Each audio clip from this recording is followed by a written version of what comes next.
This episode is sponsored by Free Market Kids. Join the league of families who are transforming family time into unforgettable Bitcoin learning experiences. With our Hodl Up Bitcoin mining board game, you're not just playing, you're building bridges, creating memories, and unlocking the brilliance of the future one block at a time. Hi, everyone. Welcome to a special bonus episode of Orange Hatter. We're shaking things up a bit today. Instead of talking about Bitcoin, I'm venturing into a topic that is fascinating and probably a little bit unexpected. In the last episode, Lindsay mentioned a topic that was new to me, something about the female hormone syncing with lunar cycles, and how working with it rather than against it has advantages. I was very curious about it, so I asked her to do a special segment to explain. I hope you find it interesting and helpful. Enjoy. So the question is how you were able to improve your productivity and your mental state by understanding the different phases of a female hormone cycle. Yeah. So the concept that we're talking about is called cycle syncing, like SYNC, like synchronizing our lifestyle activities, expectations for ourselves with each phase of our monthly cycle, which is 4 phases. So we're all like most familiar with our menstrual phase. It's very obvious when we're in that phase. And, there's a lot of just cultural messaging around how that phase usually impacts women and the people that are in relationship with them. But most people don't really understand the other 3 phases and even subphases of the rest of our cycle. But right after our menstrual phase is our follicular phase, which really from day 1 until ovulation is all, including the menstrual phase, is considered follicular. But that is when our ovaries are preparing for ovulation by maturing, these little sacs that hold our eggs. So, we have our follicular phase, which is estrogen dominant, and a lot of women experience increased creativity or energy to kind of execute on projects, myself included, just feel more creative and more sort of like goal oriented, able to like strategize, life planning stuff, or, just various projects. I can really just really be more efficient with my time thinking when I'm in my follicular phase. And then between the second or first and second half of the cycle is a very short phase called the ovulatory phase. And, it is what it sounds like. That's when our bodies release an egg to either be fertilized or not. But that's a very short phase. It's really like, 24 to 36 hours. And then after that phase is the luteal phase. So that is when the sac that the egg was maturing inside, when that little sac actually transforms into a temporary endocrine gland, which is pretty cool, and produces progesterone for the second half of our cycle, which is progesterone dominant. So one difference that is really easily measurable is basal body temperature. So during the first half of the cycle, the basal body temperature is lower. And then between follicular and luteal, basal body temperature rises and then stays high until the next menstrual phase. So that hormone progesterone is progesterone, so promoting gestation or incubating. So that's kind of like, you can remember like that's when your temperature is higher because you're, theoretically cooking a new human. So yeah, the luteal phase is often one where women find themselves feeling a little more sluggish, maybe a little more irritable.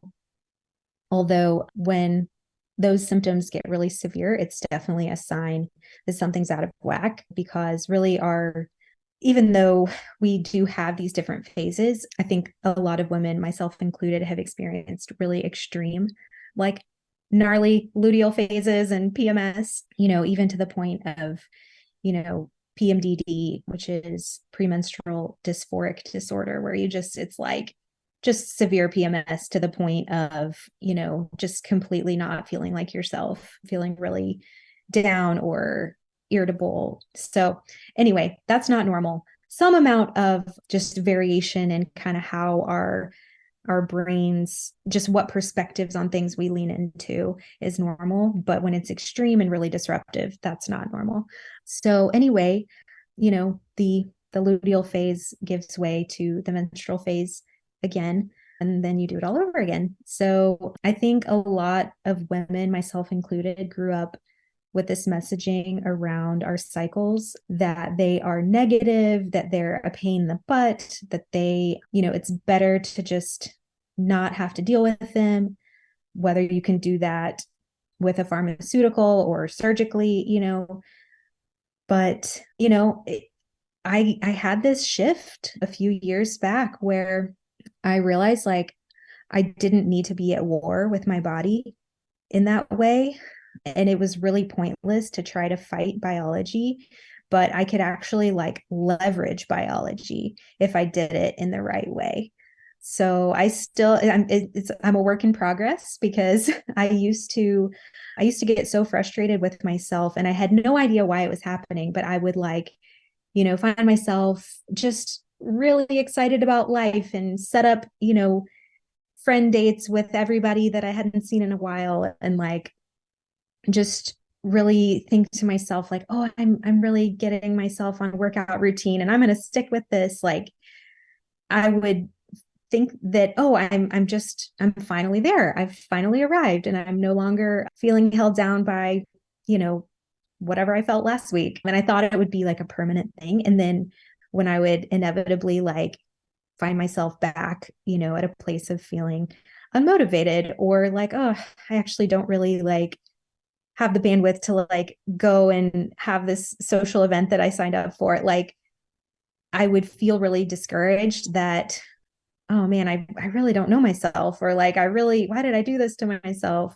But now I obviously some things in life, can't be rescheduled, but as much as I can, I try to schedule things just to where whatever like the intensity of that activity, mental or physical, matches the energy level and the clarity of thought that I am likely to have at whatever phase.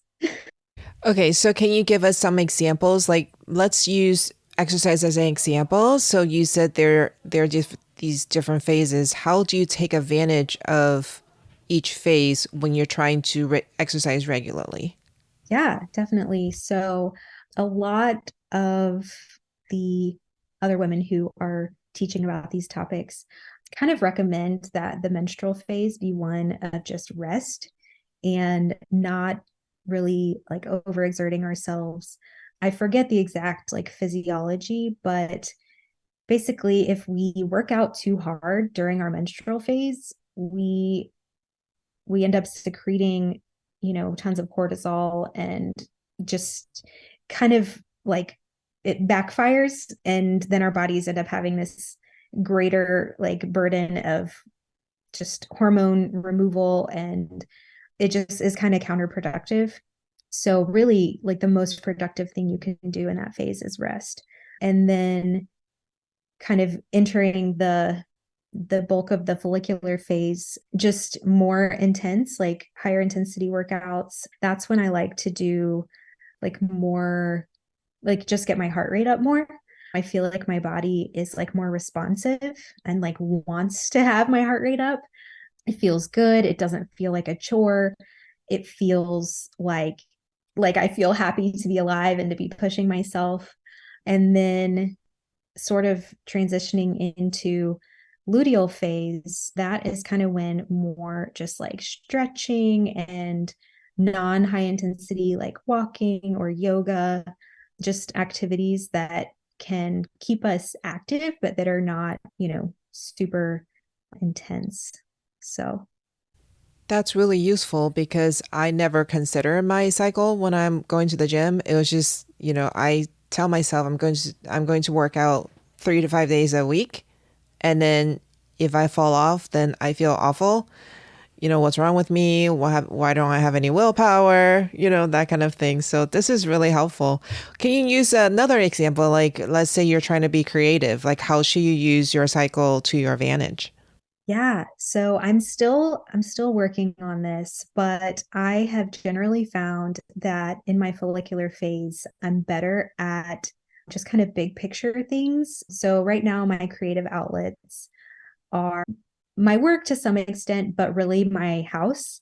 So I'm a homeowner. I bought a fixer upper in 2020 and I've been slowly but surely just kind of renovating it and updating it. And I find that during my follicular phase, I'm really good at being like, oh, I need to schedule pest control. I need to, plan this project or call this person to get an estimate for this thing. And I try to kind of batch all of those types of tasks when I know that it's not going to feel like drudgery.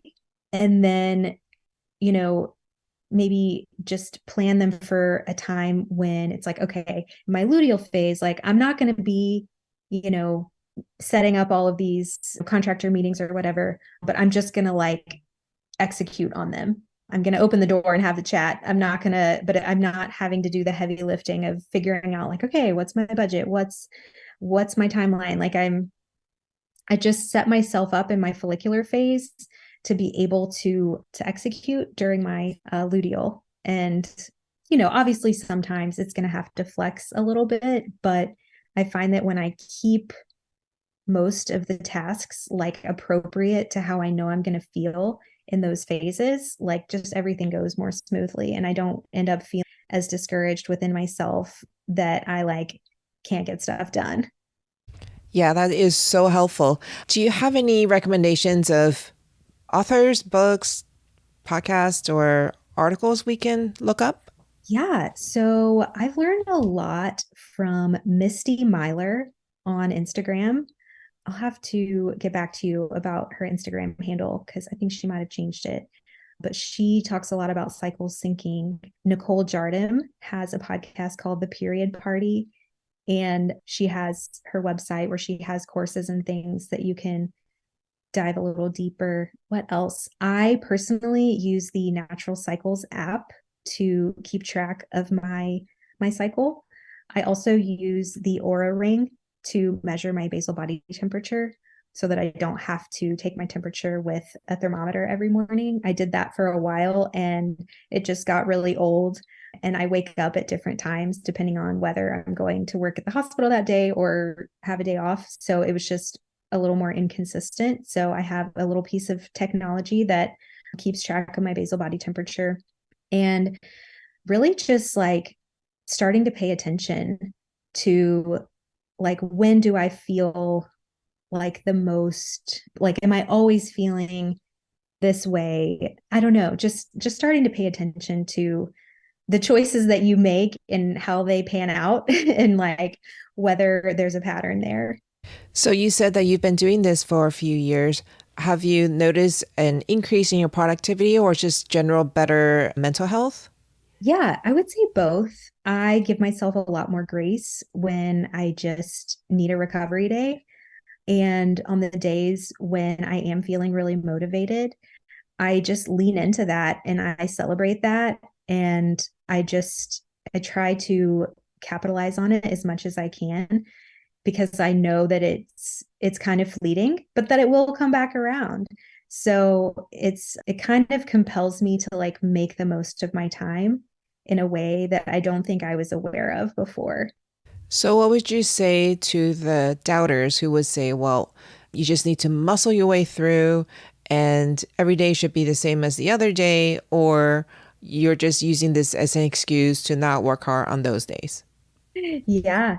So, well, I would say that that sounds like messaging that has come from a male dominated world.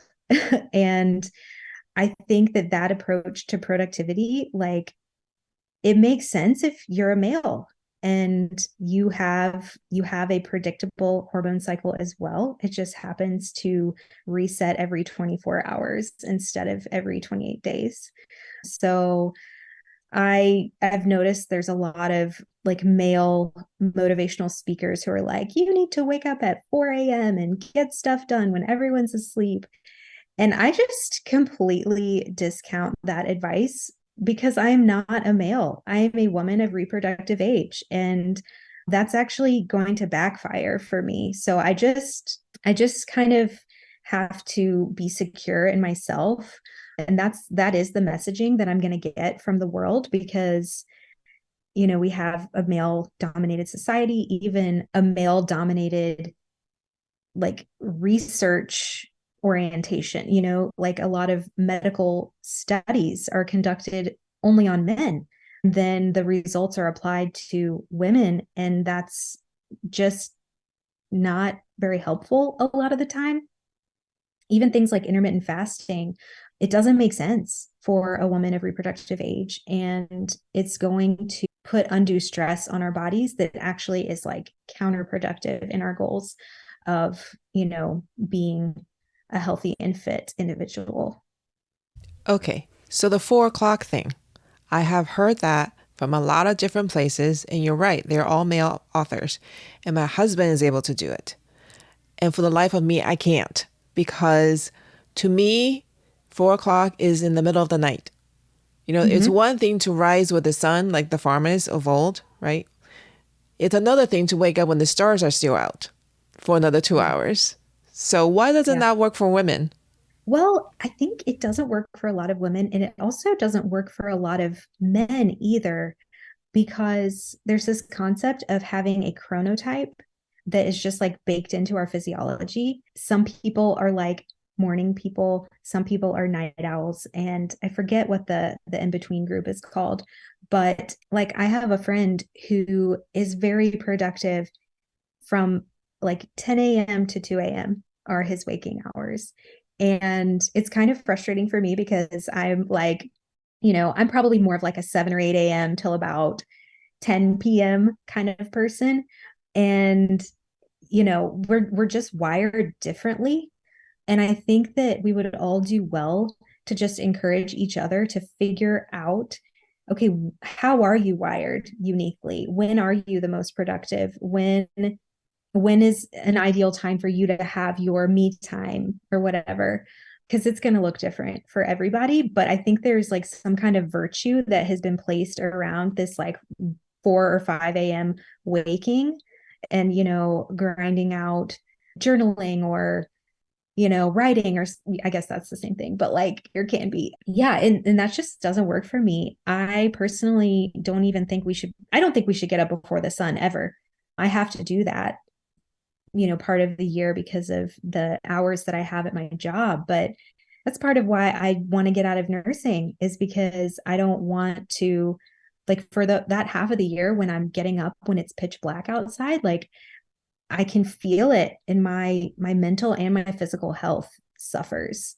So I think that we're meant to be these cyclical beings that are maybe more productive in the summer months and more like restful in the winter. But we have this, not only is it like, day to day expectation that we can be the same, but also like 365 days a year that our productivity would not have like ebbs and flows. So I would to figure out and lean into what works for you. Yeah, that's definitely true. I feel like I'm a robot because I'm supposed to function the same every single day when inside you know that you don't. Why? I oh, I was just gonna say, like, as a homeschool mom, you know, like I feel like our the school system, the government school system in our country really doesn't take that into account for the students. And I wonder if your experience as a homeschool mom has really shown you the value in kind of paying attention to what kind of mood or, learning state your child is in any given day, and like leaning into that rather than like being really rigid that certain things have to get done on certain days at certain times or else. Yeah, it's a tough call because while you're homeschooling, you're also trying to teach self-discipline. And so from my own experience being an immigrant and being Asian, the discipline comes first. And so Mhm. there are a lot of things that I did with my kids when they were younger to instill discipline that I think I would do differently today with what I know. But I definitely noticed that, like, for example, so I have four kids. So one son in particular, he seems like an extrovert and he would go out and have an entire day, like morning until late night of activities, and he's great. And you never see him wind down at all until the moment he goes to sleep. But then the next day, he's non-functional. Literally, he's like a zombie. You can talk to him and he won't answer. And the Chinese in me would have said, this is where self-discipline comes in. You need to buck up. And even though you had a long day, the next day should be the same. But what I have found is if I just leave him alone for one day so that he can recover mentally, physically, the next day he's fine. But if I don't allow him that space to recover, then it drags on many more days. Mhm. So that's an example of you just got to know the person, right? That cycle that you're talking about, his cycle was very particular. He was great, very, very energetic for very prolonged time. And then he needs a very long period to recover versus another child would literally shut down after being active for just a few hours, but the next day is the same. So Yeah. she doesn't need an entire day of recovery because she shut down long before the other one did, you know? So cycles are very different, and respecting your individual cycle is so important I keep saying productivity, but I feel like that's even the wrong focus really here. Yeah, it's really just like your life rhythm of like, because we all have stuff that we have to do to like keep our lives going forward, paying the bills, like making sure we like schedule routine maintenance of things. So it's it's just kind of it really makes your life less like drudgery because you're like, okay, I'm gonna leverage the time when it's least annoying to do these annoying things so that I'm being kind to my future self who like is just gonna be so glad that I like already took care of this kind of thing. I think it's a way, it's just a different approach to discipline, maybe. So yeah, my one of my biggest things in life and something that I do struggle with is like I don't like to force things. And so if I really don't feel up for doing like a really intense workout or for, I don't know, I'm trying to think of other things that can feel really forced or really just really unpleasant if they are forced, maybe like a difficult conversation or something. Like when when I just like surrender to it happening in its own time, like it happens. Like it still gets done, but I don't have to like be at war with myself all the time. Yeah, for sure. Can I ask you another question, which is kind of a personal question? You mentioned that intermittent fasting is not good for women. Why is that? Because I hear it is so popular right now. Like everybody should be intermittent fasting. You should always have 12 hours of digesting without giving your stomach more work to do. Why do you say it's not good for women? Yeah. So I do want to say, like, it really depends on how you're doing it, because I do think there's something to be said for giving our bodies time to digest and detox kind of between dinner and breakfast. But the problem for women, specifically women of reproductive age, A, we need carbohydrates to make our hormones. B, just the burden of cortisol, like running on cortisol, is a lot higher for us. And so, and I admit I'm not great at this. I like to drink coffee first thing in the morning on an empty stomach. I do it, and it's something that I'm hoping to change soon. I don't really plan on cutting out coffee because I'm fine with my relationship with it and the fact that I do kind of need it to get going in the morning. But I've just heard from so many different people that I trust in the world of like women's health that it really wreaks havoc on our hormones, and it's much better to like eat a satiating meal and then drink coffee, because like our bodies are supposed to signal to us that they're hungry in the morning.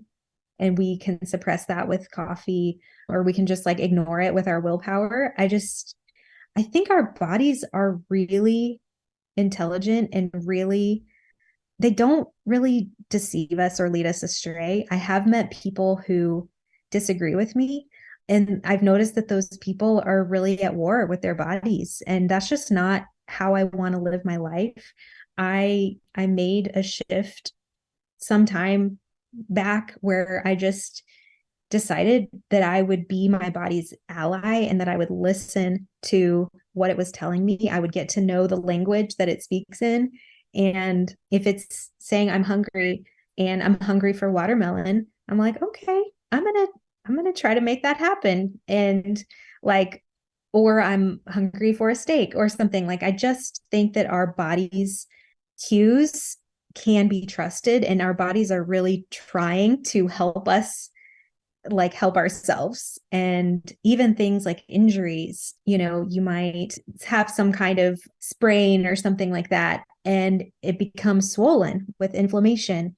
And like the prevailing attitude is like, inflammation bad, must reduce with ice or with medication. And it's inflammation that actually carries those repair cells to where they need to go.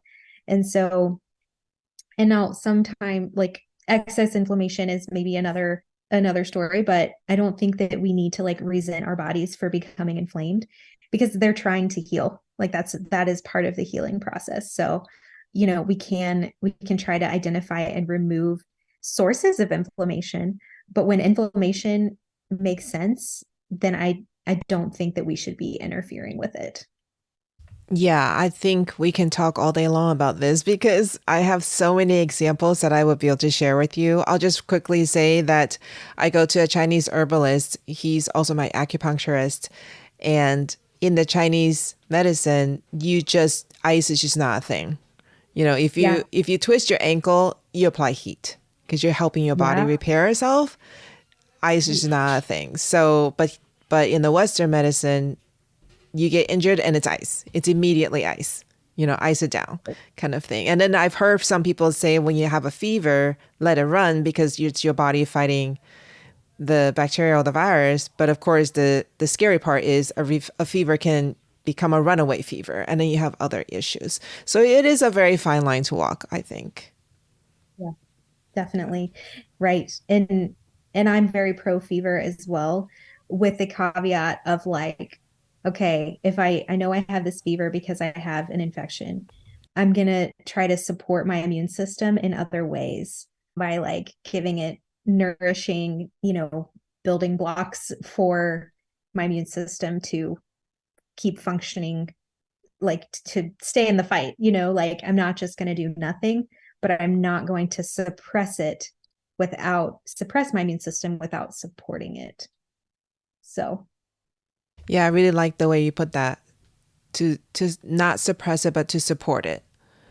I must say it's still really scary to do that, especially from the point of view of a mom watching a child, you know, go into that fever state. It's really scary. It's really scary to just sit back and go, I'm gonna let it do its work. It's such a shift in the mindset. I wonder how much of that fear comes from, like, is like it's legitimate rational fear, or fear that comes from just what you've been told about fever equals bad. So, because I kind of think even the threshold for what we maybe should consider a healthy fever is higher than we think. But I'm this is not medical advice. Yeah, I mean, like I said, I can tell you story upon stories of my personal experience. But anyway, we'll just wrap up here and we'll talk about that another day. Thank you so much, Lindsay. I really appreciate you talking with us. Me too. This was so great. So how did you like that? Did you find that helpful, or would you rather stick with purely Bitcoin stories?